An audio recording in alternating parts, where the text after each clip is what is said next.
Hey everyone, back again with another video. Different location. I'm in my apartment in Manhattan now, and just chilling, as they say.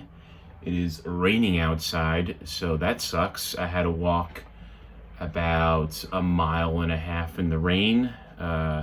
Just one of those things where I don't check the weather before I go out, and you're walking and then all of a sudden it just starts pouring, and whatever, what was fucking me, I guess. But here I am in my lovely apartment. Got my two original paintings right there that a local artist from Brooklyn did. Very cool girl who did that. Very talented abstract artist. Got my cactus neon light right there. I really like what I did with the room. My lease ends in a few months, so I'm gonna have to start all over again somewhere else. But let me tell you something, this fucking year really flew by with the pandemic and all. I don't know, time like stood still and went fast at the same time. I think people can relate to that. But I moved to Manhattan about 6 months before the pandemic hit. So, living in Manhattan during this time has been strange, especially the first few months.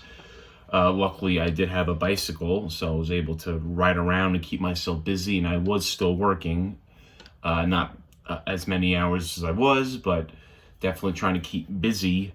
And running through Manhattan, Times Square on your bicycle is strange when it's dead out, because usually there's just people all over the place. But I've just been trying to keep busy and doing stuff. Things are starting to open up again, like restaurants and stuff. Concerts, not really.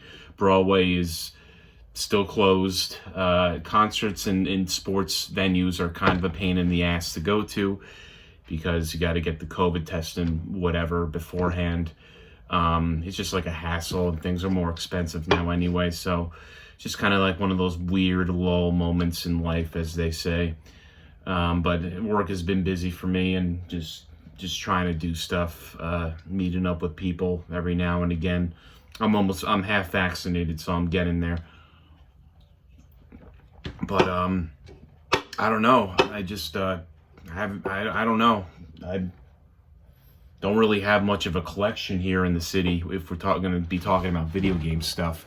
And to be honest with you, I haven't really been looking that much.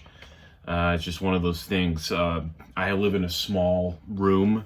I have a living room space and everything, but I share that with a roommate. So I don't really have much space for such things like that. I do have my record player here, which I do want to get to, which I do want to talk about a little later on in this video. But there's just no room for video game stuff here, so it's trapped in my parents' house. And to be honest, I kind of dwindled it down a little bit because it just sits there, I mean, I play some video games here and there, but it's definitely not something I prioritize in doing at the moment.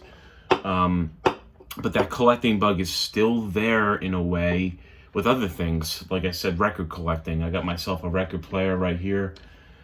It's been fun. I mean, it's kind of like an expensive hobby. Vinyl's definitely come back in the forefront of things.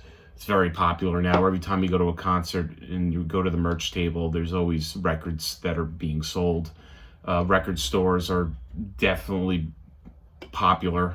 Every time I go into one, there's people, especially if it's like a hip little village or something like that here in Manhattan, and there's like a record store in town. There's people of all ages in there.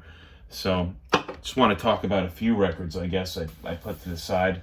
I mean, everybody loves music. I pretty much like it and everything out there, even like country and stuff like that. I'm not really big into it, but there's some catchy things here and there. Hip hop, that also I'm not really into as much. But again, there's a market out there for everyone. So I'm more into like shoegazy, dream pop, kind of like synthesizer, like atmospheric music. That's what I really like. So these are some of my favorite bands and albums that I have on vinyl. This is Wise Blood, Titanic Rising. an amazing record. She is very talented. First name is Natalie, I believe. I don't recall her last name, but she's amazing. And this record, from beginning to finish, is all. It's a dream pop masterpiece, in my opinion. So, if you're into that kind of music, from beginning to end, you really can't go wrong. You should just play it from the beginning to the end, because it's like one giant song, one of those things. This is The Beths, Future Me Hates Me. Really, really solid pop album. Every tune is really catchy, really fun stuff. The first song kind of gets you into the groove. It starts off very strong, and it just becomes stronger from there. So I definitely recommend that one a lot.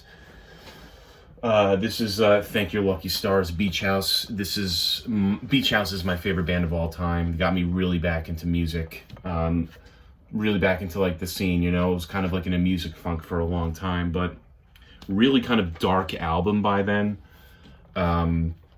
They're very atmospheric type of band, and this one definitely has a dark tone to it. Just like it's really good. I really recommend it a lot. I wouldn't start with this album. I'd probably start with Bloom, which I will talk about in a few minutes. But just so many amazing songs on this record, especially towards the end. Very, very haunting stuff. I love it. I found this one the other day, and I got a really good deal on it. It's one of the first pressings of Cacao Twins' Bluebell Null. Now, not my favorite Cacao Twins album, but I would say that this might be a bold statement, but Liz Fraser and company are definitely like the grandfathers and grandmother of like dream poppy stuff. I absolutely love it. I think it's a masterpiece. I think their music is phenomenal, and this is more atmospheric kind of stuff. So if you really like dream pop, this is definitely an album to go with. I would definitely listen to Heaven in Las Vegas. That one's really good too. It's my favorite Cacao Twins album there. Then we just got some classic. You can't go wrong with a little Joni Mitchell, right? This is Clouds. Really love Chelsea Morning. Her version she wrote the frickin' song and performed it first. Both Sides Now. Amazing stuff. She is one of the best, right? You gotta love Joni Mitchell. Now this is Bloom from Beach House. A masterpiece from beginning to end. Really got me back into music. This is a freaking masterpiece. On the Sea, I actually have a tattoo over here, and it says "Whistle to a Friend," which is a lyric from On the Sea. So, you gotta just listen to it, man. You just gotta listen to it. Now, this is Chromatics. Cherry. Chromatics is an interesting band. Very experimental, dream poppy stuff. They have some really solid songs and some really weird songs. If you like Twin Peaks, if you ever watched the third season of Twin Peaks, The Return, I really love the style of the third season, where they show like a little concert thing at the end of each episode, and Chromatics was playing their song Shadows, or Shadow. It's either Shadow or Shadows, and it's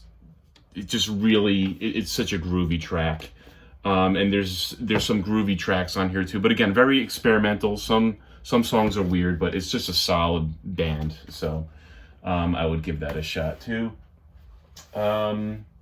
This is White Reaper. I bought this at their show on the spot here. What freaking Bowery Ballroom in Manhattan. Now, my friend kind of dragged me to this show, and I really didn't know who they were at all. He asked me the same day. I was working, and I was just like, yeah, why not? I'll go, I guess. And I really ended up loving their music. And I bought this album at the merch table. Really solid band. Young guys, too. Probably in their early 20s or something. So, just a really solid band. I look forward to hearing more from them for sure. Death Rosenstock. Jeff Rosenstock.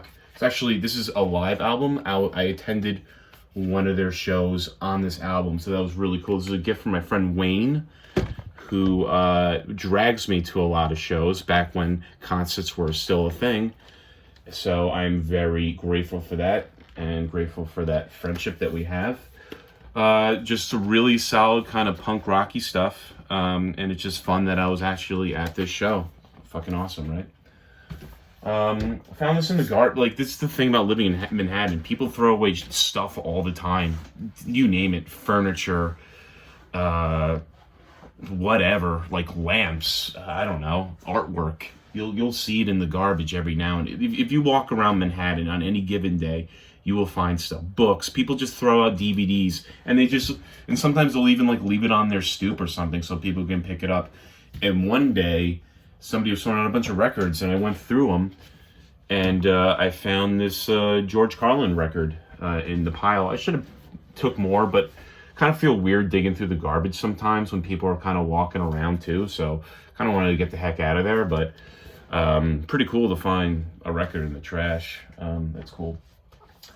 Now we got Jenny Habal, Blood Bitch. I was actually supposed to see her in concert. One of the shows got canceled due to the pandemic. Very weird kind of atmospheric music. Some really solid songs and some really kind of like out there type of stuff. Very experimental, but I love her stuff too. So give that a shot. It's definitely out there for sure, but you never know. You might like it. I was really into like, I still am into like Black Flag and kind of like that era of punk rock and stuff. And so that's how I got into Fugazi, because I know Henry Rollins is really good friends with Ian. Ian MacKaye, excuse me. Yeah, and I gave this record a shot one day, like on Spotify, and I really liked it. And so I decided to pick up on vinyl. It was like $10 at the record store, and it's a very solid record if you like Fugazi.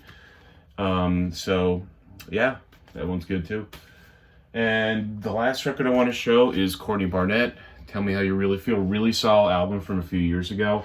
City Looks Pretty. I mean, it's just again one of those records where all the songs are really good. I really liked the City Looks Pretty, Charity, Nameless, Faceless is very solid. Just a really talented musician. Writes a lot of great songs. A lot of songs about kind of mundane things in life. About like staying in, or like she has this one song on a different record where she's like gardening and she gets like an allergic reaction. She has to go to the hospital and she's embarrassed because the ambulance had to pick her up. So she's kind of relatable in a way through her lyrics. Just really solid musician. So if you've never heard of her before, give her a shot if you, I don't know, if you just like music, right?